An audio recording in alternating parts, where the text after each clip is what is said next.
तो कैसे हो मेरे भाई बंधु? आई होप आपसे बढ़िया होंगे और अपनी स्टडीज प्रॉपर तरीके से कर रहे होंगे। तो आज हमारा प्रोबेबली आखिरी लेक्चर है प्लांट किंगडम का।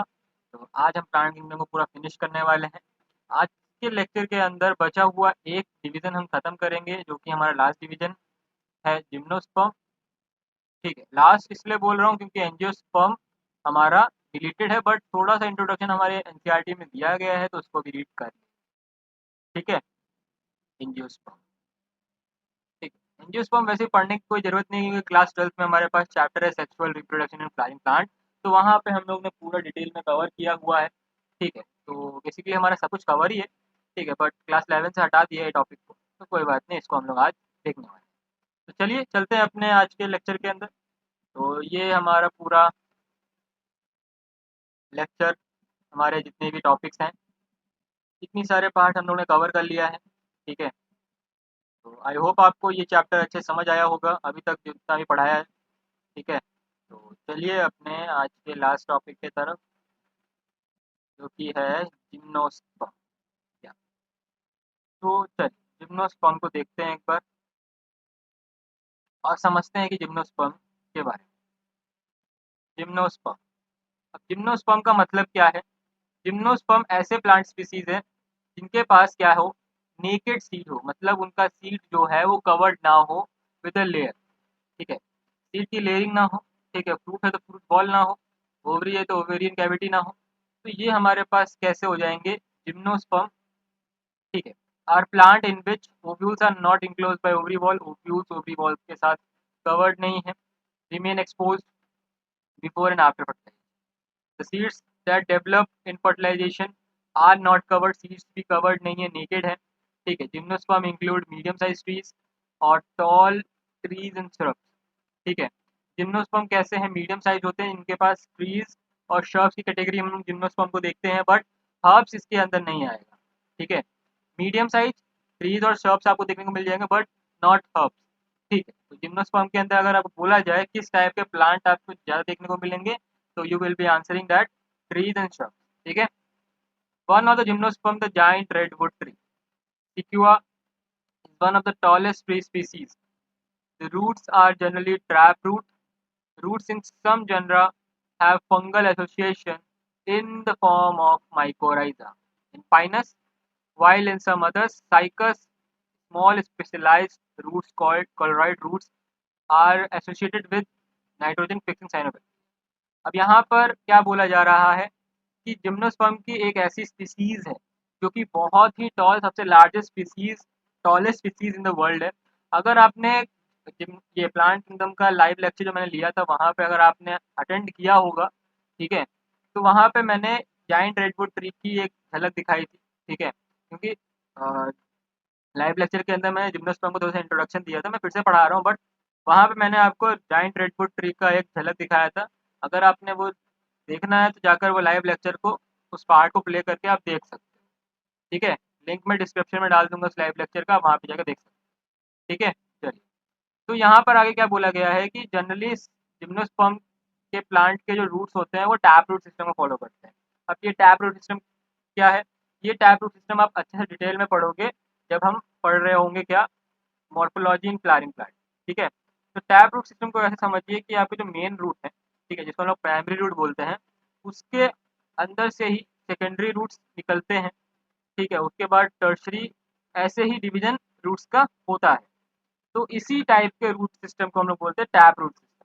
ठीक है, रूट्स इन सम जनरा, कुछ जिम्नोस्पर्म के रूट्स आपके फंगल एसोसिएशन शो करते हैं, जैसे कि माइकोराइजा इन पाइनस, जो कि फंगस और पाइनस के रूट के बीच का क्या है, रिलेशन है, फंगल एसोसिएशन है, इसको हम लोग माइकोराइजा बोलते हैं। अब कुछ ऐसे प्लांट्स जो कि साइकस, जिनके पास एक स्पेशल टाइप्स ऑफ रूट्स होते हैं, जिनको हम लोग बोलते हैं कोलरॉइड रूट्स।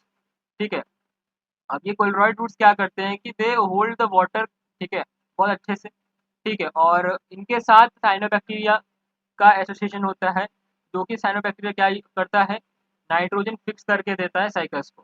ठीक है, तो ये बात होगी। आगे रीड करते हुए चलते हैं। The stems are unbranched in Cycas, Cycas में स्टेम्स जो होते हैं अनब्रांच्ड होते हैं। ठीक है, और ब्रांच्ड होते हैं किसके अंदर, पाइनस और सिट्रस के। यहाँ पे एग्जाम्पल के बेसिस पे क्वेश्चन आ सकता है यहाँ पे कि स्टेम कैसे हैं किसमें, ठीक है।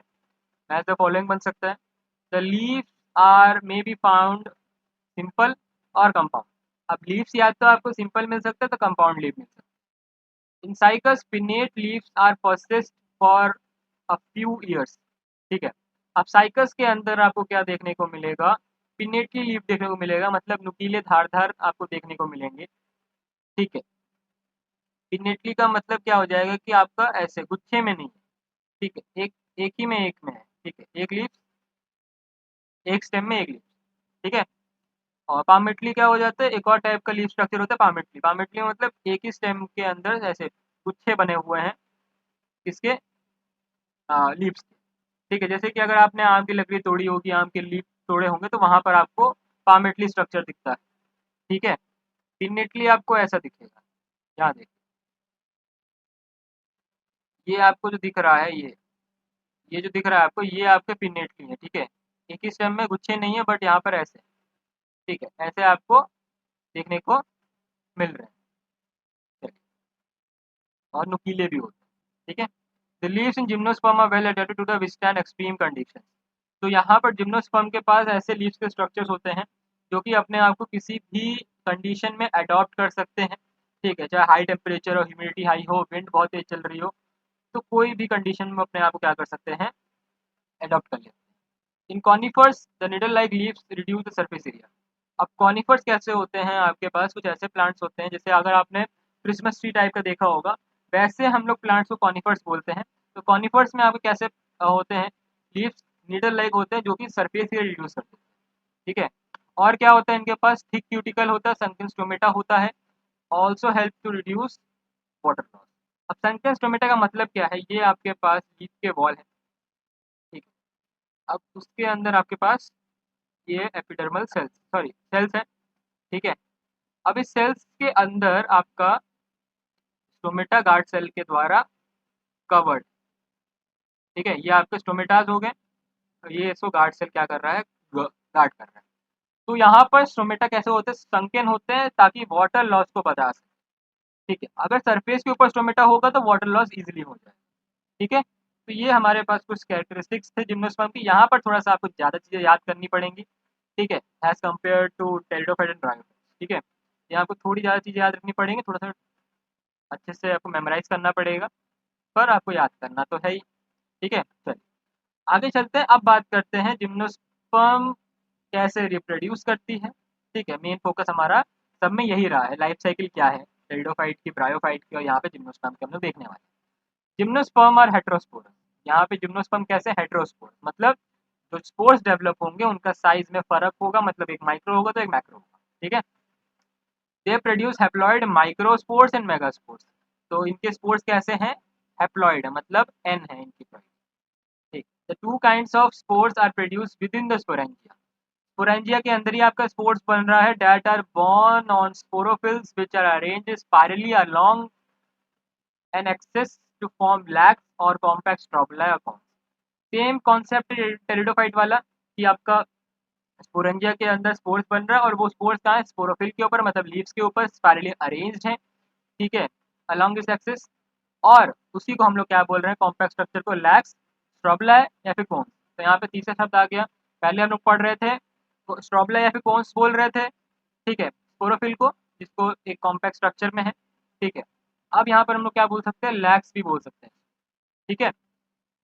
कॉन्सेप्ट वही है कि आपका जो भी अरेंज्ड है स्पोरोफिल, जिसके ऊपर आपके पास स्पोरेंजिया, स्पोरेंजिया के स्पोर्स बन रहे हैं, वो कॉम्पैक्ट स्ट्रक्चर में अरेंज्ड है, जिसको हम लोग क्या बोल रहे हैं, स्ट्रोबुला, कोन्स या फिर लैक्स, ठीक है। चलिए, the स्ट्रोबुला bearing microsporophylls and microsporangia are called microsporangiate और male stropula। तो यहाँ पर आपको टर्म का बहुत ध्यान रखना है, ठीक है। तो यहाँ पर जो माइक्रोस्पोर्स है, जो कि स्मॉल स्पोर्स है, वो हमारे हो जाएंगे मेल स्पोर्स, और जो कि मेगा स्पोर्स है वो आपके हो जाएंगे फीमेल स्पोर्स, ठीक है। अब स्ट्रोबुला है जिसके अंदर माइक्रोस्पोरोफिल्स है, मतलब ऐसे लीव्स हैं जो माइक्रोस्पोरेंजिया को कंसिस्ट कर रहे हैं, ठीक है, वो हमारे क्या हो जाएंगे, मेल स्ट्रोबुला हो जाएंगे, ठीक है। The microspores develop into male gametophytic generation, which is highly reduced and is confined to only a limited number of cells. ठीक है, अब माइक्रोस्पोर्स डेवलप हो रहे हैं मेल गेमेटोफिटिक जनरेशन में। ठीक है, जो कि हाईली रिड्यूस होकर एक लिमिटेड नंबर ऑफ सेल्स भी बनाएगा। अब ये जो रिड्यूस हो रहे हैं वो गेमेटोफाइट रिड्यूस हो रहा है किसमें, पॉलन ग्रेन। ठीक है, जो कि हमारा गेमेटोफिटिक है, गेमेटोफिटिक पार्ट है मेल स्ट्रोबलाई का। माइक्रोस्पोर का क्या है, pollen grain. The development of pollen grain take place within the microsporangia. पूरा डेवलपमेंट कहाँ पर हो रहा है, माइक्रोस्पोरेंजिया के अंदर ही हो रहा है पॉलन ग्रेन। ठीक है, आगे चलते। The cones bearing megasporophylls of the with the ovule or megasporangia are called megasporangiate और फीमेल स्ट्रोबलाई। ठीक है, यहाँ पर भी सेम कॉन्सेप्ट है कि मेगास्पोरेंजिया को कंसिस्ट करने वाला मेगास्पोरोफिल को हम लोग बोलते हैं फीमेल स्ट्रोबलाई। ठीक है, द मेल और फीमेल कोन्स और strobili may be borne on the same tree, या तो सेम ट्री में होंगे जिसको हम लोग पाइनस बोल सकते हैं। पाइनस के अंदर आपको दिख जाएगा दोनों मेल और female plant body part plant के आपका एक साथ हो सकते हैं। However, in cycas, male and female megasporophylls are in different trees. ठीक है, the megaspore mother cell is differentiated from one of the cell of the nucellus. Ovule का जो कवरिंग होता है न्यूसेलस, ठीक है, उसके अंदर सेल्स डेवलप हो रहे हैं मेगास्पोर मदर सेल्स। ठीक है, nucellus is protected by the envelope. Nucellus envelope से प्रोटेक्टेड है, जैसे कि हमारा एंजियोस्पर्म के अंदर होता है, ओव्यूल होता है, इंट्यूगमेंट कवर करता है न्यूसेलस को। यहाँ पर भी न्यूसेलस को कवर करने वाला कुछ एनवेलप बोला जा रहा है, उसको इंट्यूगमेंट, उसको एनवेलप बोला जा रहा है। ठीक है, and the composite structure is called ovule. पूरे स्ट्रक्चर को हम लोग क्या बोल रहे हैं, ovule. Ovule are born on megasporophylls. Ovule किसके ऊपर है, आपका मेगास्पोरोफिल्स के ऊपर है, which is may be clustered to form the female cones. Clustered के फॉर्म में हो जाएगा, फीमेल कोन्स बनाएगा, या फिर मेगास्पोर को मेगास्पोरोफिल की तरह ही रह सकता है। ठीक है, the megaspore mother cell divide mitotically. Mitotic division होगा मेगास्पोर मदर सेल के अंदर और 4 मेगास्पोर बनाएगा। यहाँ पर सेम आपका थोड़ा सा लाइफ साइकिल चलता है, एंजियोस्पर्म सिमिलर होता है। एंजियोस्पर्म में भी क्या होता है, मेगास्पोर मदर सेल डिवाइड करता है माइटोटिकली और 4 मेगास्पोर्स बनाता है। ठीक है, अगर आप ड्रॉपर स्टूडेंट हैं तो आपको एंजियोस्पर्म का लाइफ साइकिल पूरा पता होगा, तो यहाँ पर आपको इसकी लाइफ साइकिल याद करने में ज़्यादा दिक्कत नहीं होगी। अगर आप न्यू स्टूडेंट हो, अभी क्लास 11th में हो, तो आपको थोड़ा सा याद करना पड़ेगा, पर आपका ये कॉन्सेप्ट क्लियर हो जाए जब आप क्लास 12th में हो। ठीक है, चलिए, तो यहाँ पे megaspore mother cells mitotically divide कर कर 4 मेगास्पोर्स बना रहे हैं। ठीक है, 4 मेगास्पोर्स बना रहे हैं।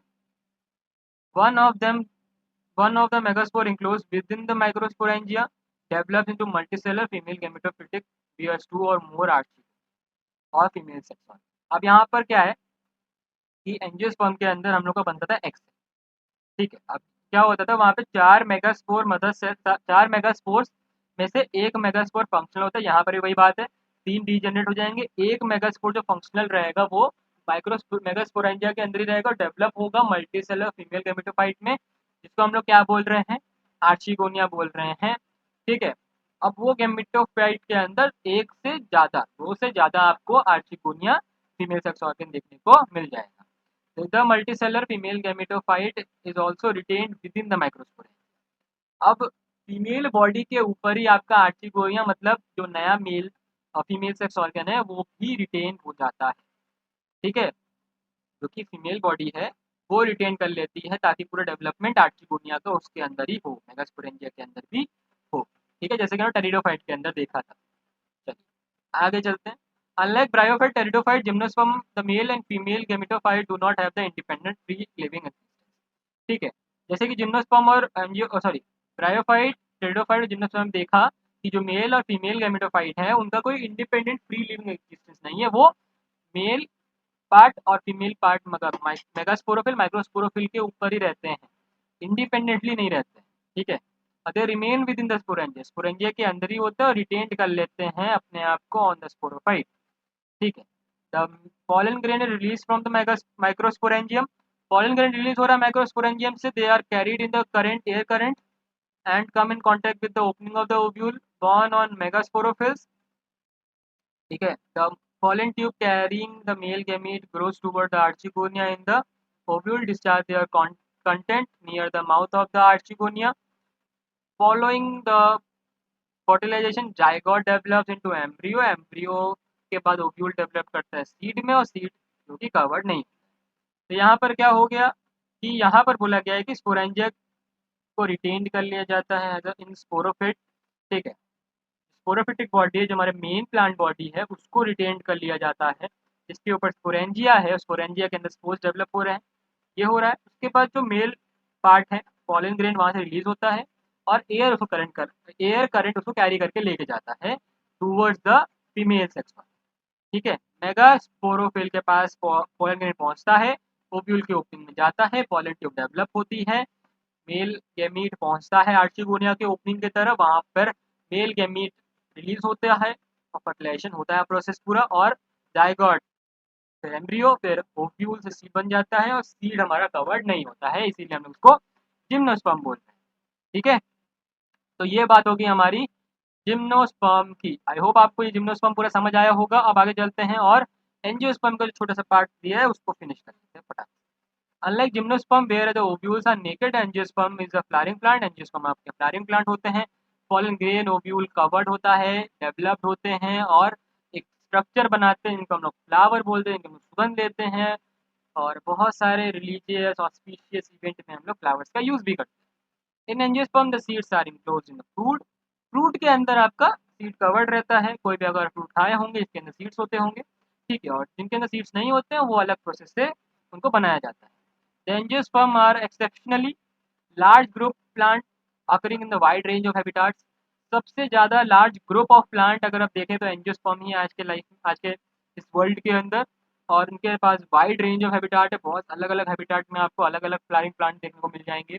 The range in the size from smallest wolffia to tall tree eucalyptus. Eucalyptus is the largest angiosperm की स्पीसीज और स्मॉलेस्ट एंजियोस्पर्म की स्पीसीज में से कौन आएगा? वोल्फिया। ठीक है। अराउंड 100 मीटर टॉल होते हैं आपके यूकेलिप्टस। ठीक है। और सबसे ज़्यादा बड़ा जिम्नोस्पर्म कौन सा था आपका? जायंट रेडवुड ट्री, जिनके टॉल का मैंने बताया था जो कि 18 मीटर तक टॉल होता है। यहाँ पर एंजियोस्पर्म सबसे टॉलेस्ट स्पीसीज कौन सी है?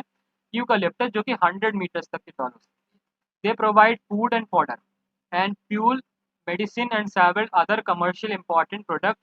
दे are divided into two classes, dicotyledon और मोनोकोटिलिडन। ठीक है। अब यहाँ पर क्या है कि एंजियोस्पर्म को हम लोग फूड की तरह यूज़ कर सकते हैं, फॉडर मतलब चारे की तरह यूज़ कर सकते हैं। ठीक है। और फ्यूल की तरह भी यूज़ कर सकते हैं बहुत सारे फ्लावरिंग प्लांट्स को, और मेडिसिन की तरह तो यूज़ करते ही हम लोग बहुत सारे प्लांट्स को। ठीक है। तो ये हमारे पास हो गया, और एंजियोस्पर्म को दो क्लासेस में डिवाइड किया गया, डाइकोटिलिडन और मोनोकोटिलिडन। तो इसी के साथ हमारा चैप्टर होता है फिनिश। और आई होप आपने ये चैप्टर को पूरा सारे लेक्चर्स को अटेंड किया होगा प्रॉपरली और समझा होगा। ठीक है। और ऐसे हम लोग और भी चैप्टर्स को कवर करेंगे। नेक्स्ट हम लोग चालू करेंगे इसके बाद, एक दिन गैप लेने के बाद हम लोग चालू करेंगे एनिमल किंगडम, और सीक्वेंस वाइज चलेंगे। ठीक है। तो चलिए मिलते हैं आपको नेक्स्ट लेक्चर में, तब तक के लिए बाय।